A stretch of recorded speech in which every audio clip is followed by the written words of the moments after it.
Selanjutnya kita akan mempelajari tentang program kontrol perbandingan nilai menggunakan kata kunci match. Oke ya. Program kontrol perbandingan nilai menggunakan kata kunci match. Kita aktifkan dulu laser pointernya. Pernyataan match mengambil ekspresi dan membandingkan nilainya dengan pola berurutan yang diberikan sebagai satu atau lebih blok kasus. Pernyataan match sangat mirip dengan pernyataan switch case pada program pemrograman C, Java atau JavaScript. Oke. Statement match. Format statement match. Di sini untuk formatnya adalah kita menggunakan kata kunci match di sini. Kemudian kita tuliskan sebuah variabel nilai yang nanti akan kita cocokkan dengan blok case ya. Di sini ada jadi setelah match kemudian kita tuliskan sebuah nilai yang disimpan dalam sebuah variabel diakhiri dengan titik 2. Nanti kita akan melakukan checking. Jadi untuk di sini ada kata kunci case ya, beberapa kunci case. Untuk case ini kemudian diikuti dengan kata kunci case kemudian diikuti sebuah nilai ya. Nilai dan juga diikuti statementnya. Maksudnya adalah ketika variabel nilai ini sama dengan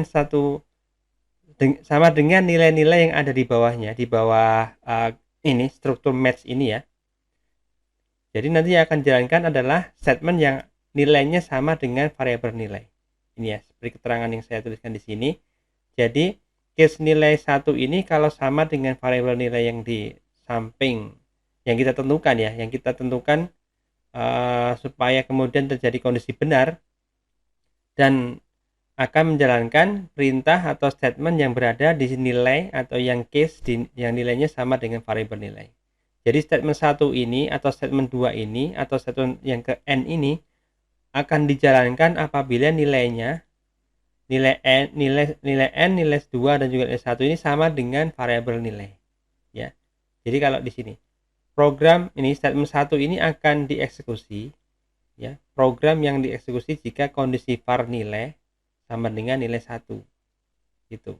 Jadi kalau ini variabel nilai tidak sama dengan nilai 1 ini maka case ini tidak dijalankan. Statement 1 ini tidak dijalankan. Maka dia akan memeriksa lagi untuk case yang kedua, yaitu pada nilai kedua. Kemudian kalau benar, maka akan menjalankan statement 2. Kalau salah nilai daripada nilai 2 ini, variabel nilai 2 ini, maka dia tidak akan jalankan statement 2-nya. Maka akan melakukan checking lagi untuk case yang selanjutnya. Ini nilai ke N ya. Nah, jika nilai ke N ini sama dengan variabel nilai daripada variabel nilai ini, maka statement ke N inilah yang akan dijalankan.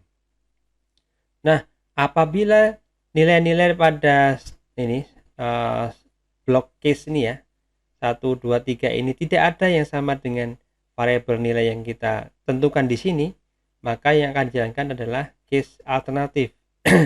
Jadi ketika kemudian variabel nilai tidak ada yang sama, maka yang akan dijalankan adalah statement yang terakhir, yaitu alternatifnya. Gitu. Jadi kalau tidak ada yang sama, tidak ada yang match ya. Match kan matching sesuai gitu ya, cocok. Ya, kalau nggak ada yang cocok berarti ya udah kita jalankan case yang alternatif ini. Gitu.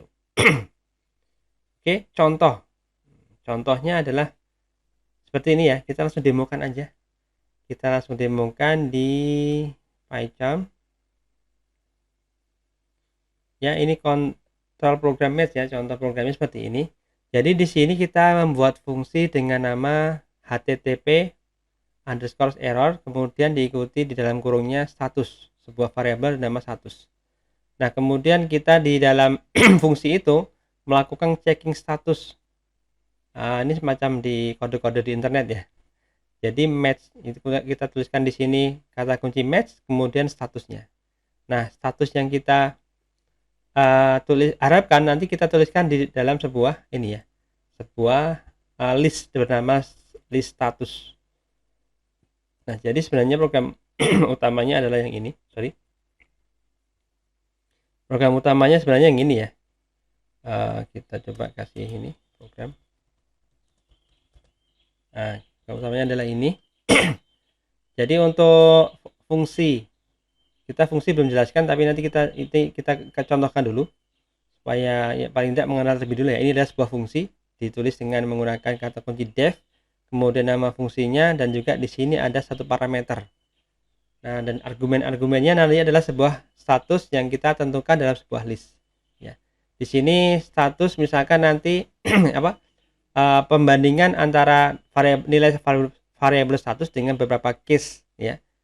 Yang di sini kalau case-nya nanti adalah 400, maka nilai baliknya atau statement yang akan dijalankan yang akan ditampilkan di program di statement print di sini nanti adalah misalkan nanti case-nya adalah nilainya 400.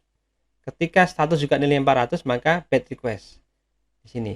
Nah, kita akan tampilkan di sini kalimat bad request.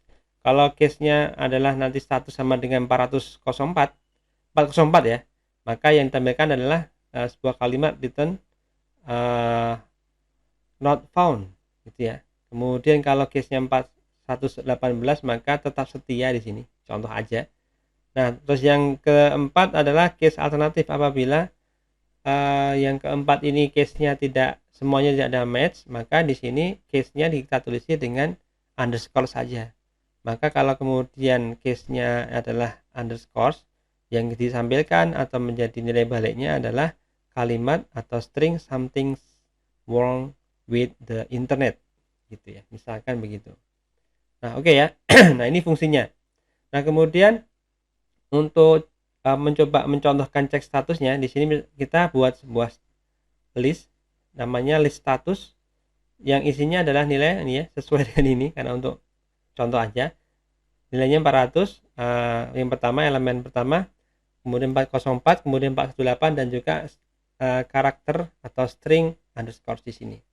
Nah, kemudian di sini kita gunakan perulangan for, kemudian di sini variabel t untuk menyimpan data status ya. For t di dalam data status ya. Berarti statusnya data yang ini kan. Jadi nanti ini ya, berurutan ya, karena kan berupa status itu berupa list. Jadi kita akan tampilkan yang pertama adalah 400, maka t-nya 400 ketika untuk cek, maka yang di print di sini http error di sini adalah dipanggil di sini proses fungsi http error itu dipanggil di dalam statement print, dipanggil http error, kemudian parameter statusnya adalah mengikuti data status yang ada di dalam list status ini ya. Print http error 400, nanti yang ditampilkan adalah bad request. Kemudian ketika statusnya adalah 404, maka ditampilkan not found. Ketika statusnya 418, maka yang ditampilkan tetap setia. Kemudian kalau semua statusnya adalah yang di sini adalah tidak sesuai, maka yang ditampilkan adalah yang fungsi yang keempat ini adalah return something wrong with the internet. Jadi sebenarnya ini bukan fungsi alternatif ya, tapi sebuah fungsi yang keempat ketika kita punya data status yang seperti ini. Oke, kita bisa coba running dulu. Oke ya, langsung ya di sini. Karena hanya untuk cek status ya, jadi ditulis langsung statusnya ini adalah melakukan checking menggunakan sebuah data list. Kalau 400, data yang ditampilkan adalah atau informasi yang ditampilkan berkaitan dengan status 400 itu adalah bad request. Kalau 404 not found, kemudian kalau 418 adalah tetap setia. Kemudian something wrong with the internet ini tertampil apabila statusnya adalah sebuah string underscore. Demikian ya rekan-rekan Rabonesia, ini kasusnya mirip dengan penggunaan struktur atau kontrol program Sweetcase pada pemrograman C atau C++, atau juga beberapa program lain yang mirip juga. Demikian.